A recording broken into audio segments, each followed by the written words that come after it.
Hi, I'm Luna Piena, the owner of this channel that's famously always late to catch the trends. But we are talking about Frieren. In Japanese title, So no Frieren. Yeah, this meaning is completely different between Japanese version and English version. This manga started its serialization in Weekly Shonen Sunday, published by Shogakukan back in 2020. Interestingly, the scriptwriter and illustrator who are responsible for different aspects of the series hasn't actually met in person as of 2021. But when the anime adaptation aired in September 2023, it skyrocketed in popularity. Yeah, while the release date hasn't been announced yet, the second season of anime has already been confirmed. Since some fans can't wait for season 2, I've decided to make videos gradually breaking down Frieren from the perspective of a native Japanese speaker. It seems that a lot of original meaning gets lost during the translation, so my goal with this series is to create videos that make viewers feel like they are experiencing the manga in the original version. Now let's dive right in and take a closer look at the title, Frieren Beyond Journey's End. As I explained in Japanese, the title is completely different. Yeah, let's break it down by looking at the kanji. Now, I'll show you the kanji for this title, So no Frieren in Japanese. Yeah, it's very complicated to write in kanji. Here, I finished it right, and this is So no Frieren. Yeah, this first part is kanji, and this is Frieren in katakana. Yeah, the first kanji conveys the idea of mourning the dead, offering comfort to those in mourning, and paying for the soul of the deceased. It's also used in the word for funeral. And the second kanji means to send. Yeah, okuru. So the Japanese title, So essentially refers to bidding a final farewell to the deceased and sending them off to the crematorium and graveyard.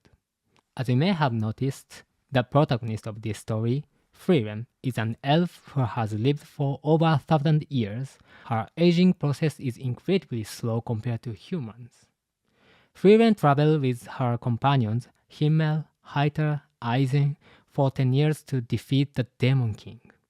While 10 years is a significant amount of time for a human, for Frieren, it was less than 1/100th of her life. Afterward, 50 years passed before they reunited, but by then, her companions had grown old. She witnessed Himmel's death, and later, Heiter's as well. On top of that, 1,000 years ago, Frieren already experienced the death of her mentor, Flamme. Over her long life, she has seen many people pass away, which ties into the meaning behind the title So no Frieren. It reflects her role in the sending of the deceased throughout her life.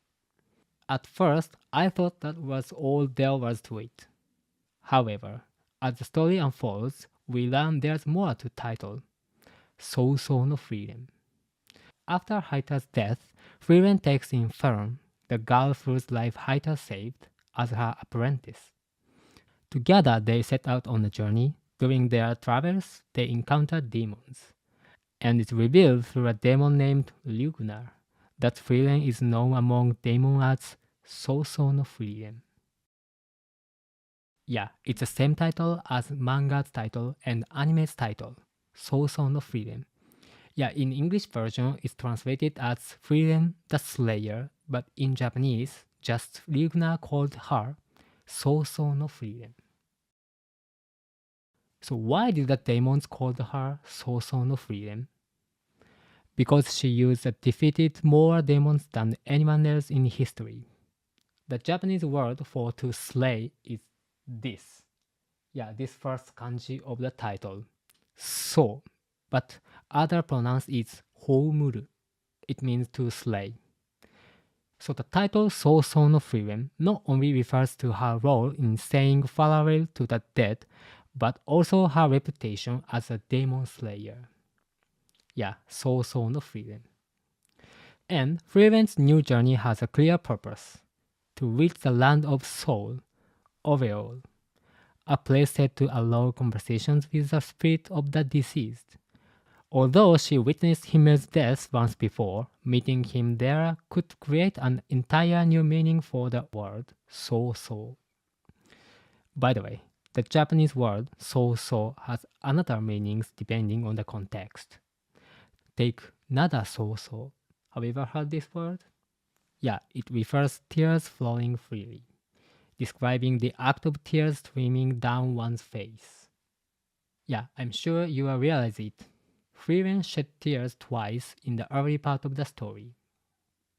The first time is when she bids farewell to Himmel, and the second is when she prepares herself emotionally to bid farewell to Heiter. Both moments encapsulate her experience of so, both as sending off and as mourning. This layered meaning of Japanese title reflects Frieren's character and her deeply significant role in the story. Anyway, through this channel, I aim to explain the original nuance of Japanese content, especially manga, from my perspective as a Japanese translator. These details often get lost during translation. If you are curious about translation or have questions, feel free to reach out to me anytime. There are two elements in Sousou no Frieren that, in my opinion, add incredible depth to the story. One is the way Frieren, as a descendant of the elf race, experiences as almost eternal lifespan, which shapes her indifference to time and emotional detachment. Perhaps the most shocking moment for many readers was the reunion between Frieren and Himmel after 50 years. In the first chapter, Frieren returns from a decade-long journey to defeat the Demon King. Together with her companions, she watches the Era meteor shower, which appears only once every 50 years. At that time, Frieren suggests that they watch it again in the better spot 50 years later, as the view was obstacled by the city.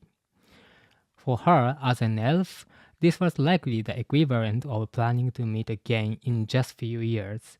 Similarly, the 10 years she spent traveling with Himmel, the others may have felt as fleeting as a single month would to a human.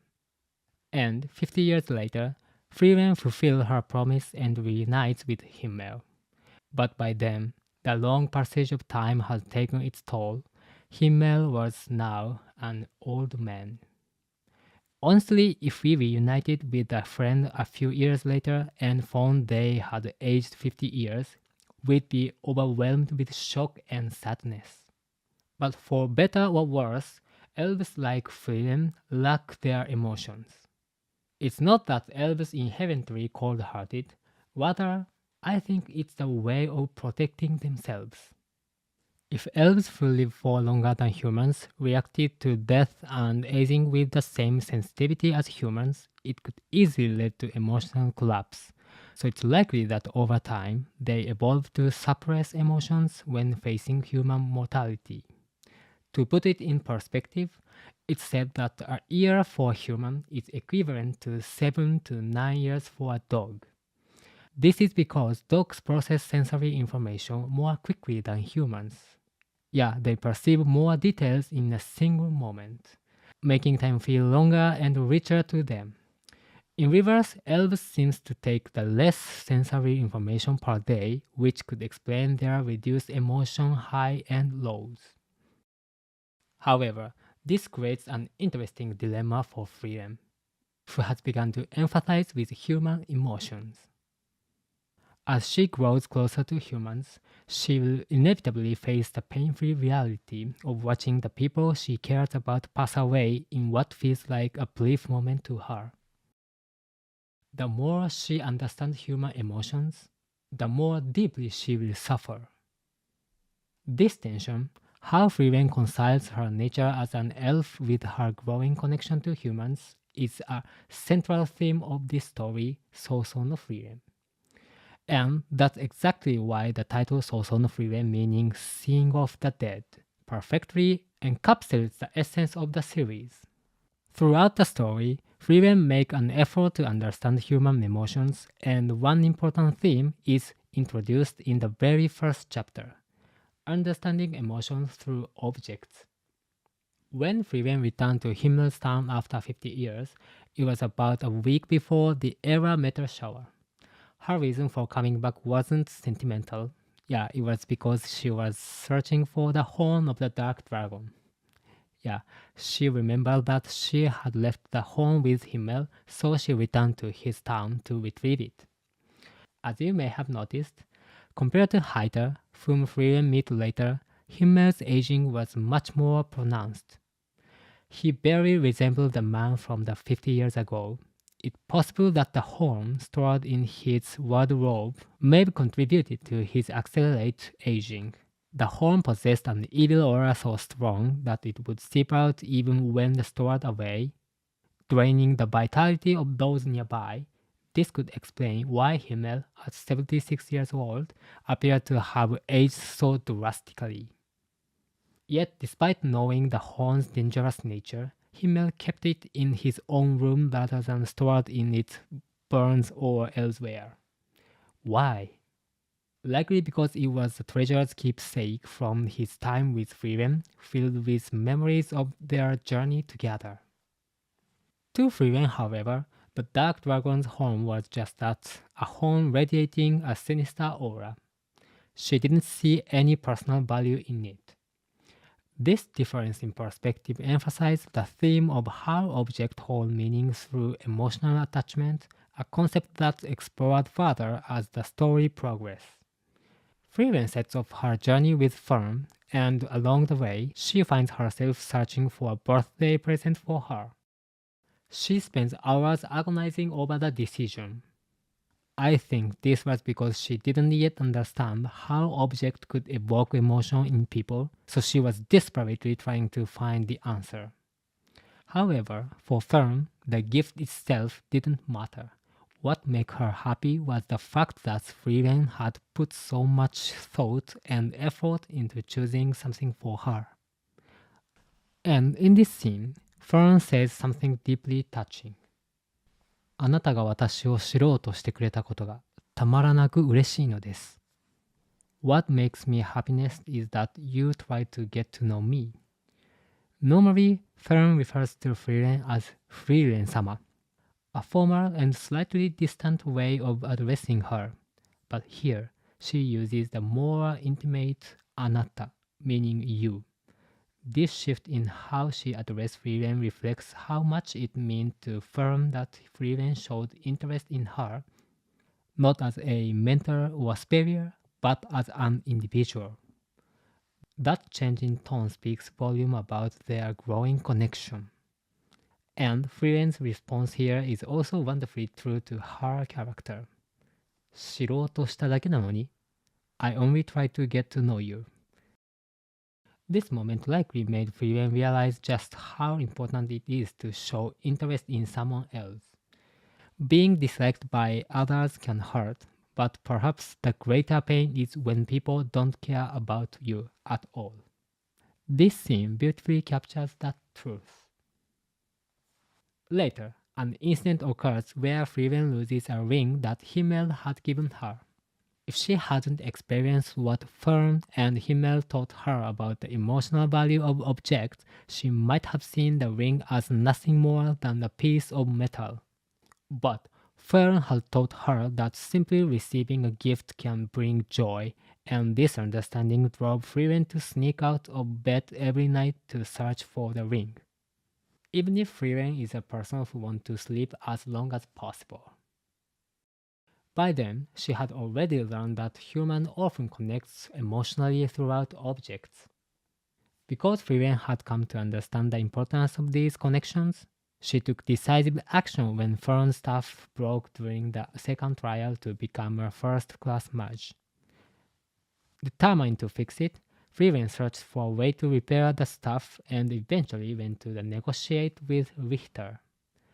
Her growing understanding of how objects carry meaning shaped her actions and deepened her bond with the people around her. By the way, in this scene, after much deliberation, Frieren decided on a butterfly hair clip as Fern's birthday present. Did you notice the connection? Actually, when Fern thinks of magic, what comes to her mind is the spell she used as a child to create butterflies. Haita was there with her, watching that moment. It's possible that Frieren heard from Haita about this memory, about the first kind of magic Fern learned. Perhaps that's why she chose the butterfly hair clip, keeping that moment in mind. This also mirrors Frieren's own experience. She treasures the spell her mentor, Flamme, taught her, which creates a field of flowers. A spell that her former companions once prized. Just as that magic holds special meaning for Frieren, she may have chosen a gift tied to the significant magical memory for Fern. So no Frieren is the kind of story that reveals more the deeper you dive into it, prompting us to reflect on what it means to be human. In the next video, I plan to discuss why she cried. Analyzing it from the perspective of a translator who had read the Japanese version, So no Frieren. Stay tuned.